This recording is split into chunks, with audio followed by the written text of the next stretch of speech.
Hello everyone, it's Queen V and I'm back to you with another video.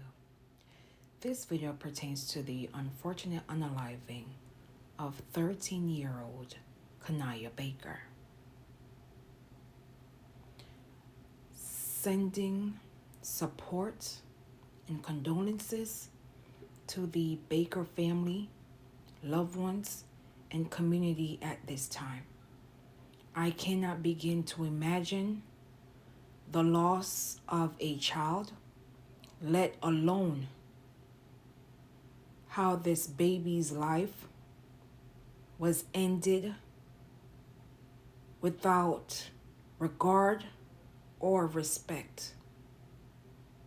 I hope that the Baker family and the community supports not only for the weeks to come, but months and years to come for this family and community, as we must address these uneasy conversations as it pertains to the unaliving of a child in this disturbing manner.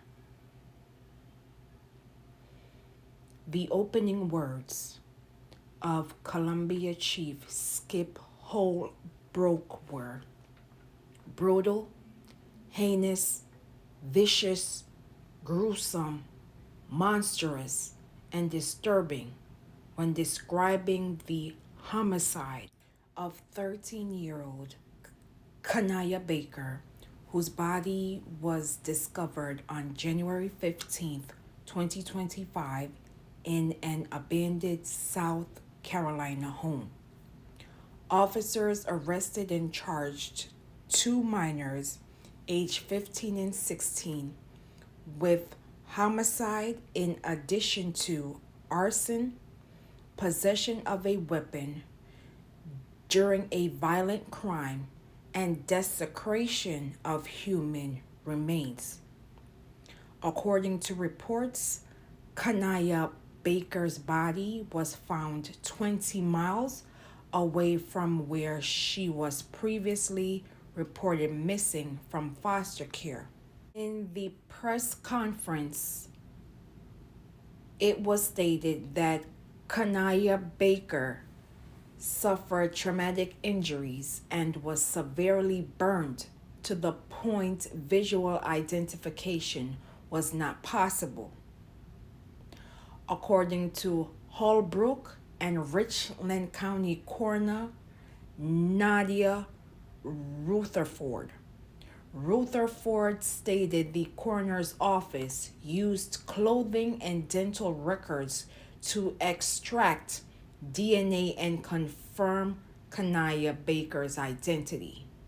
The incident raises questions about a rise in teen homicides and the social detriments of health that impact youth violence.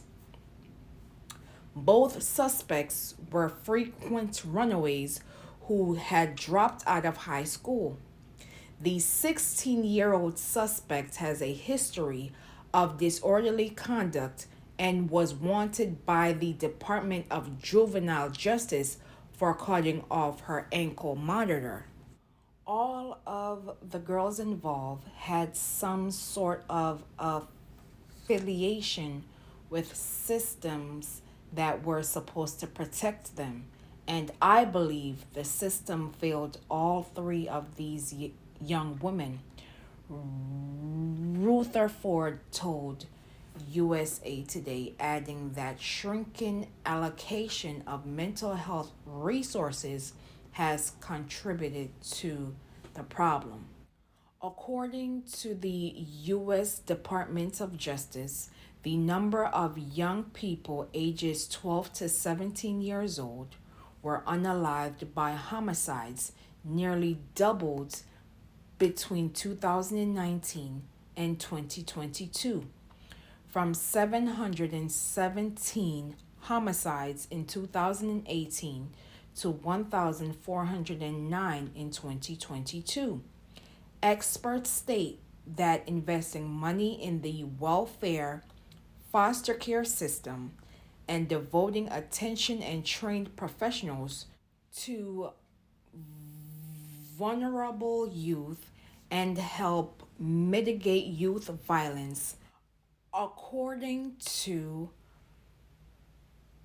criminology and criminal justice professor Hayden Smith of the University of South Carolina, also stated that cognitive behavioral therapies have emerged as the best approach to adverse childhood experiences, known as ACEs, but must be combined with environmental changes and the stable positive influence of mentors and peers. In the wake of the incident, members of local government and law enforcement addressed the homicide in connection with System for Youth Mental Health. Now you will watch this brief news clip and I will be back with my commentary. The teenager was found dead in a vacant home over on Cardamom Court. Well, on Saturday, Columbia Police Chief letting us know they announced the arrest of a 15-year-old and a 16-year-old girl. However, he did not say exactly how the teenagers were involved in Baker's death. According to the Richland County coroner, Baker had been stabbed and burned. During a news conference, the chief saying that parents need to be involved in their kids' lives to prevent more cases like this from happening in the future. I think you got to be nosy and be involved in your children's lives and know where they are and who they're with and what they're doing. It's not that difficult. You got to be involved and know where your kids are. The Richland County coroner says that based on the level of this crime, they are looking to charge the teenagers as adults. Police, though, have not announced a motive in this particular case. I cannot begin to imagine what this 13-year-old child experienced as she was lured by her quote-unquote friends. These were not friends.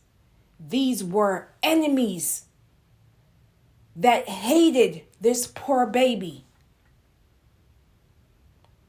And I'm sorry to say this, but if Kanaya Baker was a 13-year-old white child, we would not be calling her a runaway. This child was lured by quote-unquote friends who had influence on her and violated her in the most horrendous, horrific way.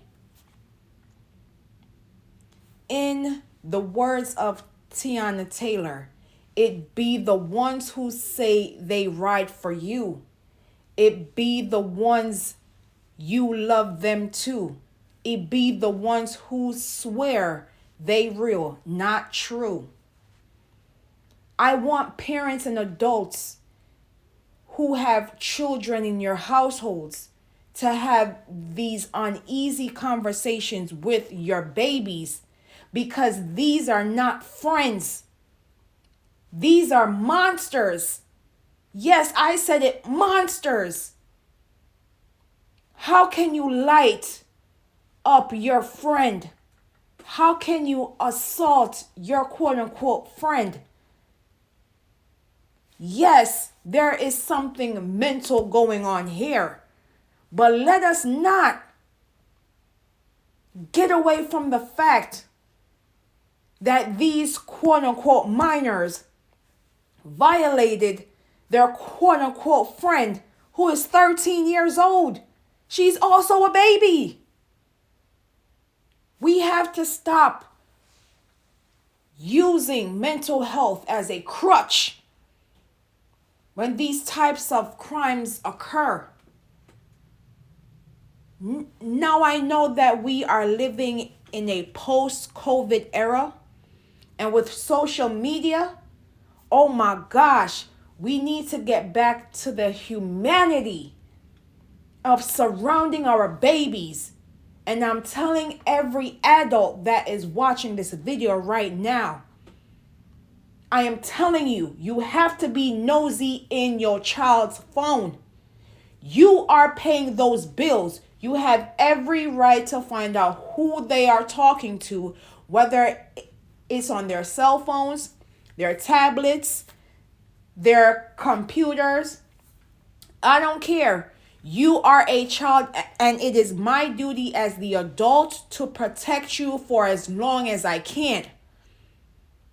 We cannot just give over our babies to devices and persons that really don't give.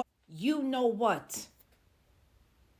We must be in our baby's business. And I don't care if they say, mom, dad, auntie, grandma, grandpa, you're doing too much. Of course I'm doing too much. I care about you, and I want you to survive and to thrive in this world. So many dreams taken away because two persons thought that they had the authority to be judge, jury, and ultimately executioner of their quote unquote friend. My God, what is going on with burning people? This should be studied. I'm very serious. There is something going on with persons thinking that they can burn people up. The horrific nature of this case, I need prosecutors to do a deep dive into both of these suspects, because it's obvious that someone broke them. This just doesn't happen on the fly, which leads back to the system. How come CPS personnel were not checking in on these girls? It's obvious that the system was not paying attention to their dangerous, detrimental behaviors and not giving them the resources that they would need. It stated in the report they needed resources.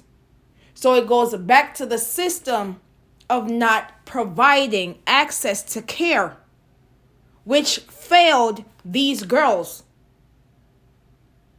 And now one of these babies is no longer here because persons were not doing their due diligence. Persons were not paying attention. And now a community is trying to figure out what can they do now after the fact. I've said this before and I will say it again. We need to start treating missing persons cases as criminal cases. Even if a minor, quote unquote, runs away, something occurred for them to leave. In this case, Kanaya was lured by her quote unquote friends to leaving her foster care, which led to her unaliving.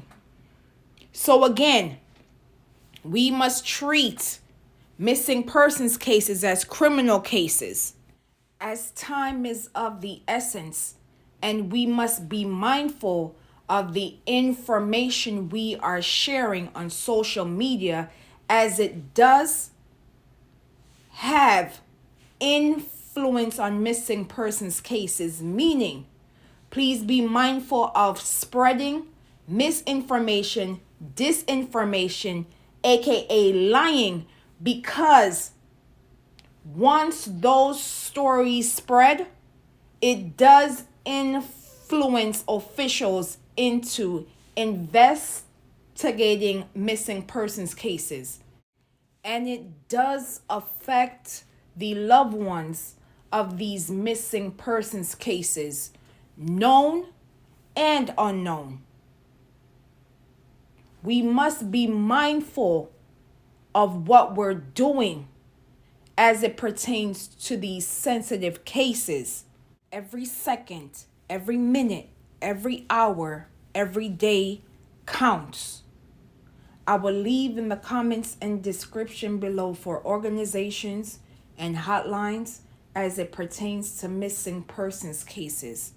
And as always, protect Black children. Say their names, known and unknown. Say her name, Kanaya Baker. Justice for Kanaya Baker. And as always, please be safe out here, and I will see you in the next video.